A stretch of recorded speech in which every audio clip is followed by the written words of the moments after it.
नमस्कार दोस्तों, मैं त्रिलोकनाथ पांडे पुनः आपका स्वागत करता हूं।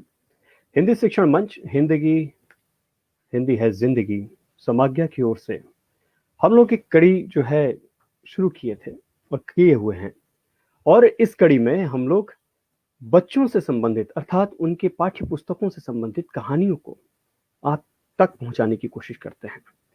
इस बार हम लोग आईसीसी के अंतर्गत गद्य संकलन साहित्य सागर माफ कीजिएगा साहित्य सागर के अंतर्गत कुछ कहानियां हैं जो आप तक पहुंचाने की कोशिश करते हैं। खास करके ये कार्यक्रम बच्चों के लिए है और इस पर हमने आमंत्रित किया है डॉक्टर मंजरी शुक्ला जी को।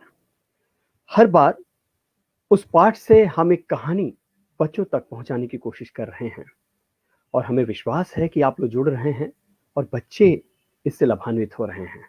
जी हाँ, आज भी एक कहानी लेकर आए हैं और कहानी का शीर्षक है भेड़े और भेड़िए। और उनके रचयिता जो हैं उनके बारे में जितना भी कहा जाए उतना ही कम। आइए उनके विषय में सीधे सुनते हैं डॉक्टर मंजरी शुक्ला जी से। मैं स्वागत करना चाहूंगा मंच पर डॉक्टर मंजरी शुक्ला जी को। मैडम नमस्कार। नमस्कार। आपका स्वागत है पुनः। और आज जो कहानी है भेड़े और भेड़िए, हम लोग जानना चाहेंगे मैम इस कहानी के बारे में सबसे पहले और हमारे उनके लेखक जो है उनके विषय में। जैसा कि हम सभी जानते हैं आप भी काफी उनसे उनके आसपास की हैं, उनके गांव की हैं, आसपास की ही हैं। तो इसीलिए मैं इस पर ज्यादा बोलना नहीं चाहता था कि मैं चाहता था कि वो साहित्यकार जो हैं उनके बारे में आप बताएं और कहानी सुनाना शुरू करें। अब ये मंच आपका, स्वागत। धन्यवाद धन्यवाद। आज जो कहानी है भेड़े और भेड़िए, उनके लेखक हैं श्री हरिशंकर परसाई जी। श्री हरिशंकर परसाई जी का जन्म 22 अगस्त सन 1922 में मध्य प्रदेश के होशंगाबाद जिले में हुआ था। उन्होंने जबलपुर से वसुधा नाम की साहित्यिक मासिक पत्रिका निकाली। 10 अगस्त सन 1995 में इनका निधन हो गया। परसाई जी व्यंग लेखक हैं। इन्होंने सामाजिक और राजनैतिक जीवन में व्याप्त भ्रष्टाचार और शोषण पर करारा एवं सटीक व्यंग किया है। परसाई जी की भाषा का एक खास अंदाज है जिसके कारण वह पाठकों के मर्म को छू लेती है। हंसते हैं, रोते हैं, जैसे उनके दिन फिरे, भोला राम का जीव इनके प्रमुख कहानी संग्रह, रानी नागफनी की कहानी, तट की खोज, ज्वाला और जल उपन्यास, तिरछी रेखाएं संस्मरण तथा तब की बात और थी, भूत के पांव पीछे, सदाचार का ताबीज, ठिठुरता हुआ गणतंत्र तथा शिकायतें मुझे भी हैं, विकलांग श्रद्धा का दौर निबंध संग्रह उल्लेखनीय है। विकलांग श्रद्धा का दौर के लिए इन्हें साहित्य अकादमी पुरस्कार प्राप्त हुआ। और अब इनकी लिखी हुई कहानी भेड़े और भेड़िए। एक बार एक वन के पशुओं को ऐसा लगा कि वे सभ्यता के उस स्तर पर पहुंच गए हैं जहां उन्हें एक अच्छी खासी शासन व्यवस्था अपनानी चाहिए और एक मत से यह तय हो गया कि वन प्रदेश में प्रजातंत्र की स्थापना हो।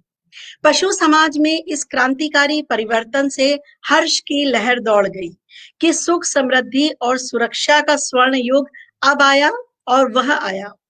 जिस वन प्रदेश में हमारी कहानी ने चरण धरे हैं उसमें भेड़ें बहुत थी, निहायत नेक, ईमानदार, कोमल, विनयी, दयालु, निर्दोष पशु जो घास तक को फूंक फूंक कर खाता है। भेड़ों ने सोचा कि अब हमारा भय दूर हो जाएगा। हम अपने प्रतिनिधियों से कानून बनवाएंगे कि कोई जीवधारी किसी को ना सताए, न मारे, सब जिए और जीने दे। शांति, स्नेह, बंधुत्व और सहयोग पर समाज आधारित हो। इधर भेड़ियों ने सोचा कि अब हमारा संकट काल आ गया। भेड़ों की संख्या इतनी अधिक है कि पंचायत में उनका ही बहुमत होगा और अगर उन्होंने कानून बना दिया कि कोई पशु किसी को ना मारे तो हम खाएंगे क्या? क्या हमें घास चरना सीखना पड़ेगा? ज्यों-ज्यों चुनाव समीप आता, भेड़ों का उल्लास बढ़ता जाता। ज्यों-ज्यों चुनाव समीप आता, भेड़ियों का दिल बैठता जाता। एक दिन बूढ़े सियार ने भेड़िए से कहा, मालिक, आजकल आप बड़े उदास रहते हैं। हर भेड़िए के आसपास 2-4 सियार रहते ही हैं। जब भेड़िया अपना शिकार खा लेता है, तब ये सियार हड्डियों में लगे मांस को कुतर कर खाते हैं और हड्डियां चूसते रहते हैं। ये भेड़िए के आसपास दुम हिलाते चलते हैं, उसकी सेवा करते हैं और मौके बेमौके हुआ हुआ चिल्लाकर उसकी जय बोलते हैं। तो बूढ़े सियार ने बड़ी गंभीरता से पूछा, महाराज, आपके मुखचंद्र पर चिंता के मेघ क्यों छाए हुए हैं? खैर, भेड़िए ने कहा, तुझे क्या मालूम नहीं है कि वन प्रदेश में नई सरकार बनने वाली है? हमारा राज तो अब गया। सियार ने दांते निपोर कर कहा, हम क्या जाने महाराज, हमारे तो आप ही माई बाप हैं। हम तो और कोई सरकार नहीं जानते। आपका दिया खाते हैं और आपके गुण गाते हैं। भेड़िए ने कहा, मगर अब समय ऐसा आ रहा है कि सूखी हड्डियां भी चबाने को नहीं मिलेंगी। सियार सब जानता था, मगर जानकर भी न जानने का नाटक करना न आता तो सियार शेर न हो गया होता। आखिर भेड़िए ने वन प्रदेश की पंचायत के चुनाव की बात बूढ़े सियार को समझाई और बड़े गिरे मन से कहा, चुनाव अब पास आता जा रहा है, अब यहाँ से भागने के सिवा कोई चारा नहीं, पर जाएं भी तो कहाँ? सियार ने कहा, मालिक, सर्कस में भर्ती हो जाइए। भेड़िए ने कहा, अरे वहां भी शेर और रीछ को तो लेते हैं, पर हम इतने बदनाम हैं कि हमें वहां भी कोई नहीं पूछता। तो सियार ने खूब सोचकर कहा, अजायब घर में चले जाइए। भेड़िए ने कहा, अरे वहां भी जगह नहीं है, सुना है वहां तो आदमी रखे जाने लगे हैं। बूढ़ा सियार अब ध्यान मग्न हो गया। उसने एक आंख बंद की, नीचे के होंठ को ऊपर के दांत से दबाया और एकटक आकाश की तरफ देखने लगा। फिर बोला, बस अब सब समझ में आ गया। मालिक, अगर पंचायत में आप भेड़िया जाति का बहुमत हो जाए तो? भेड़िया चिढ़कर बोला, कहाँ की आसमानी बातें करता है? अरे हमारी जाति कुल 10% है और भेड़े तथा अन्य छोटे पशु 90% हैं। भला वे हमें काहे को चुनेंगे? अरे कहीं जिंदगी अपने को मौत के हाथ सौंप सकती है? मगर हाँ, ऐसा हो सकता तो क्या बात थी? बूढ़ा सियार बोला, आप खिन्न मत होइए सरकार, एक दिन का समय दीजिए, कल तक कोई योजना बन ही जाएगी। मगर एक बात है, आपको मेरे कहे अनुसार कार्य करना पड़ेगा। मुसीबत में फंसे भेड़िए ने आखिर सियार को अपना गुरु माना और आज्ञा पालन की शपथ ली। दूसरे दिन बूढ़ा सियार अपने 3 सियारों को लेकर आया। उनमें से उसने एक को पीले रंग में रंग दिया था, दूसरे को नीले में और तीसरे को हरे में। भेड़िए ने देखा और पूछा, अरे ये कौन है?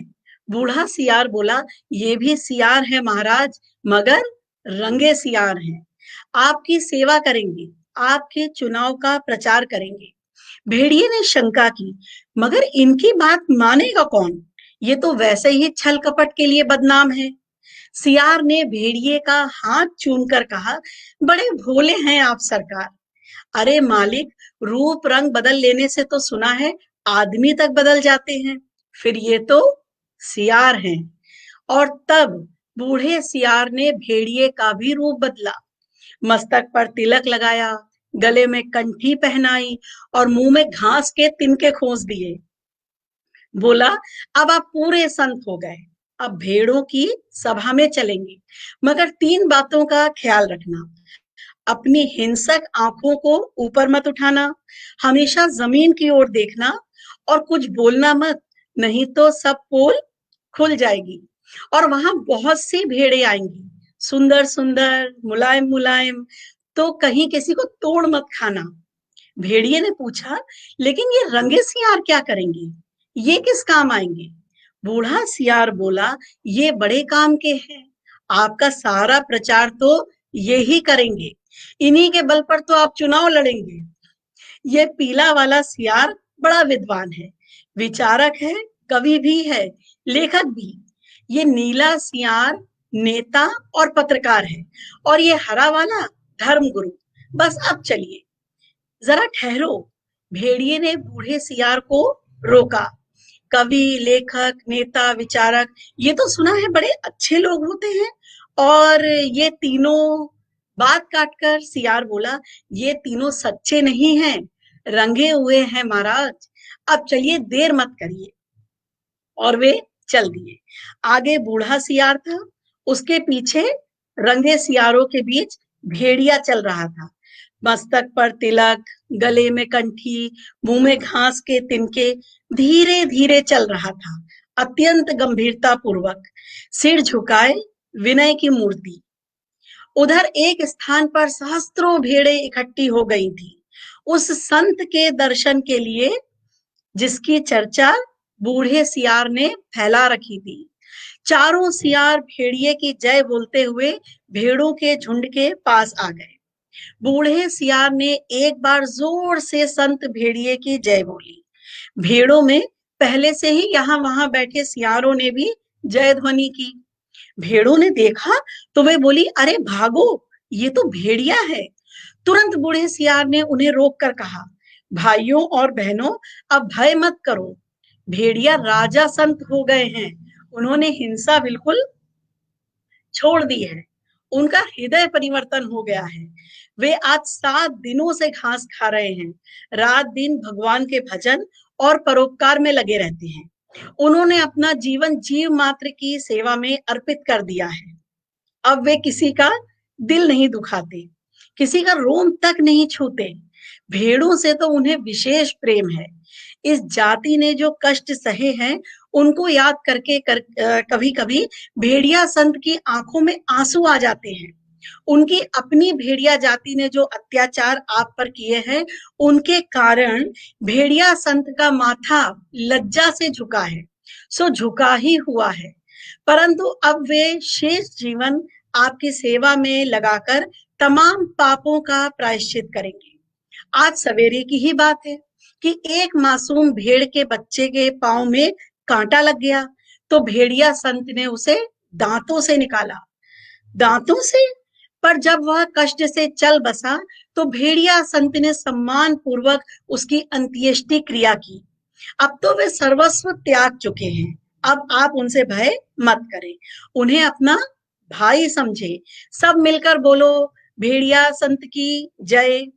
भेड़िया जी अभी तक उसी तरह गर्दन डाले विनय की मूर्ति बने बैठे थे। बीच में कभी कभी सामने की ओर इकट्ठी भेड़ों को देख लेते और टपकती हुई लार को गुटक जाते।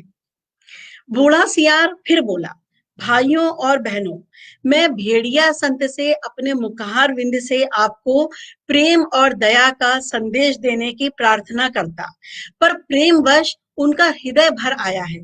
वे गदगद हो गए हैं और भावातिरेक से उनका कंठ अवरुद्ध हो गया है, वे बोल नहीं सकते। अब आप इन 3 रंगीन प्राणियों को देखिए, आप इन्हें न पहचान पाए होंगे। पहचाने भी कैसे? ये इस लोक के जीव तो हैं ही नहीं, ये तो स्वर्ग के देवता हैं, जो हमें सदुपदेश देने के लिए पृथ्वी पर उतरे हैं। ये पीले विचारक हैं, कवि हैं, लेखक हैं, नीले नेता हैं और स्वर्ग के पत्रकार हैं, और हरे वाले धर्म गुरु हैं। अब कविराज आपको स्वर्ग संगीत सुनाएंगे। हाँ कवि जी, पीले सियार को हुआ हुआ के सिवा तो कुछ और आता ही नहीं था। हुआ हुआ चिल्ला दिया। शेष सियार भी हुआ हुआ बोल पड़े। बूढ़े सियार ने आंख के इशारे से शेष सियारों को मना किया और चतुराई से बात को यूं कहकर संभाला, भाई कवि जी तो कोरस में गीत गाते हैं, पर कुछ समझे आप लोग? कैसे समझ सकते हैं? अरे कवि की बात सबकी समझ में आ जाए तो वह कवि काहे का? कह रहे हैं कि जैसे स्वर्ग में परमात्मा, वैसे ही पृथ्वी पर भेड़िया। हे भेड़िया जी महान, आप सर्वत्र हैं, व्याप्त हैं, सर्वशक्तिमान हैं। प्रातः आपके मस्तक पर तिलक करती है, सांझ को उषा आपका मुख चूमती है, पवन आप पर पंखा करती है, और रात्रि आपकी ही ज्योति लक्ष्य लक्ष्य खंड होकर आकाश में तारे बन चमकती है। हे विराट, आपके आपके चरण कमलों में इस शूद्र का प्रणाम है। फिर नीले रंग के सियार ने कहा, निर्बलों की रक्षा बलवान ही कर सकते हैं, भेड़ें कोमल हैं, निर्बल हैं, अपनी रक्षा नहीं कर सकती। भेड़िए बलवान हैं, इसीलिए उनके हाथ में अपने हितों को छोड़ निश्चिंत हो जाओ। वे भी तुम्हारे भाई हैं, आप एक ही जाति के हो। तुम भेड़, वह भेड़िया, कितना कम अंतर है। और बेचारा भेड़िया व्यर्थ ही बदनाम कर दिया गया है कि वह भेड़ों को खाता है। अरे खाते और हैं, हड्डियां उनके द्वार पर फेंक आते हैं। ये व्यर्थ बदनाम होते हैं। तुम लोग तो पंचायत में बोल भी नहीं पाओगे।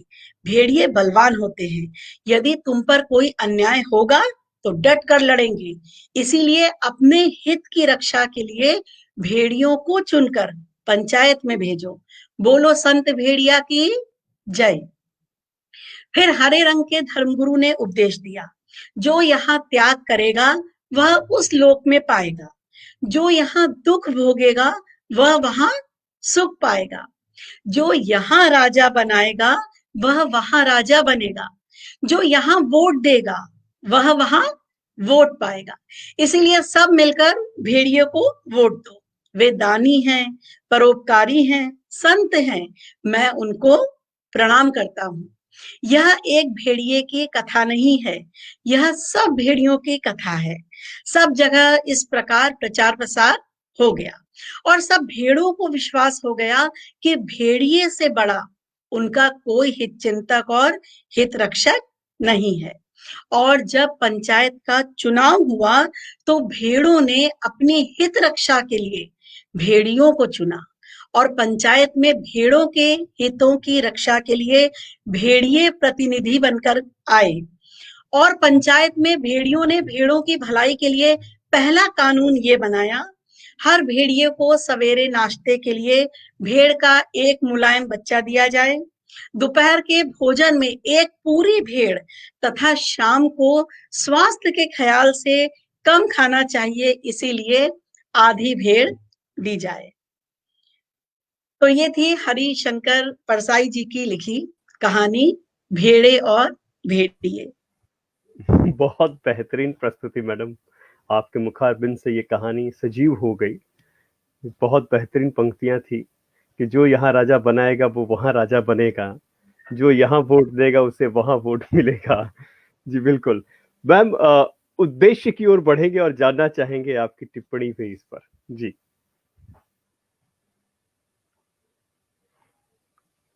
हेलो,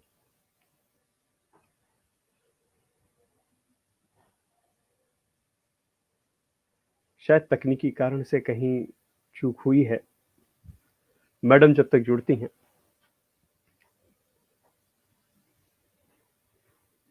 शायद तकनीकी कारण से हम लोग थोड़े कट गए थे, परंतु मैम यहाँ पर आ चुकी हैं पुनः। यहाँ पर हम लोग चर्चा कर रहे थे हरिशंकर परसाई जी की कहानी, और इस कहानी में सबसे महत्वपूर्ण बात यह थी कि किस प्रकार से राजनीतिक उथल पुथल जो होती है और किस प्रकार से भेड़े और भेड़िए का जो द्वंद्व है उसे यहाँ पर हरिशंकर परसाई ने प्रस्तुत किया है, वो देखने योग्य है। और इसी ओर हम लोग चर्चा भी करने वाले थे इस पर, और भी बहुत कुछ बात करेंगे। मुझे आशा है मेरी आवाज मैम तक पहुंच रही है। जी जी त्रिलोकनाथ जी। जी हाँ मैम, ये मैं यही कह रहा था कि यहाँ पर कुछ टिप्पणी हो जाए और कुछ उद्देश्य की ओर हम बढ़ जाएं आपकी तरफ से। जी मैडम। हाँ जी, इस कहानी में हम देखते हैं कि जो भेड़ है वो जनता का प्रतिनिधित्व करती है और जो सियार है वो चापलूसी करने वालों का और भेड़िए जो है वो चुनाव जीतने वालों का। तो ये जी परसाई जी की व्यंग रचना है जिसमें उन्होंने चुनाव आने पर जो राजनीतिक गतिविधियां होती हैं, जो जैसा आपने बोला उथल पुथल होती है, उस पर करारा व्यंग किया है। बिल्कुल बिल्कुल बिल्कुल।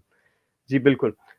हरिशंकर परसाई अपने आप में एक ऐसे रचनाकार हैं जिन्होंने व्यंग के मार्फत से उस अचूक बाण को छोड़ते थे अपनी शब्दों में लपेटकर, कि सामने वाला मुस्कुराता रह जाता था और घायल हो जाता था। यही व्यंग की सबसे बड़ी खूबी है। जी हाँ, तो मैं पुनः धन्यवाद कहना चाहूँगा मैडम को, और ख़ास करके हमारे विद्यार्थियों के लिए ये कार्य जो हो रहा बहुत उम्दा कार्य हो रहा है। और क्योंकि परीक्षाएं सामने हैं और ऑनलाइन कक्षाएं हो रही हैं, और इस आभासी दुनिया में कहीं न कहीं आभास की आवश्यकता है, और उन तक ये बातें पहुँचती हैं, वो सुनते भी हैं। इसके लिए मैं पुनः आपको धन्यवाद कहना चाहूँगा मैडम।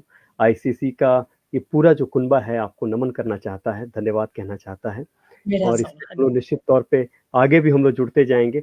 आईसीसी के बाद हम लोग आईएसी की ओर बढ़ेंगे। साहित्य सागर के बाद गद्य संकलन की ओर बढ़ेंगे। हर सोमवार एवं बृहस्पतिवार जो पाठ्य पुस्तक की कहानियाँ हैं, वो हम सुनेंगे डॉक्टर मंजरी शुक्ला की ज़ुबान। तो आप सभी जुड़े रहें। बहुत-बहुत धन्यवाद आपको मैडम, नमन। और हमारे श्रोतागण हैं, आप सभी जुड़ें, विद्यार्थियों तक पहुँचाएँ इसे, क्योंकि ये उनके लिए है। धन्यवाद, पुनः आप सभी को नमन। फिर होगी मुलाकात बृहस्पतिवार को।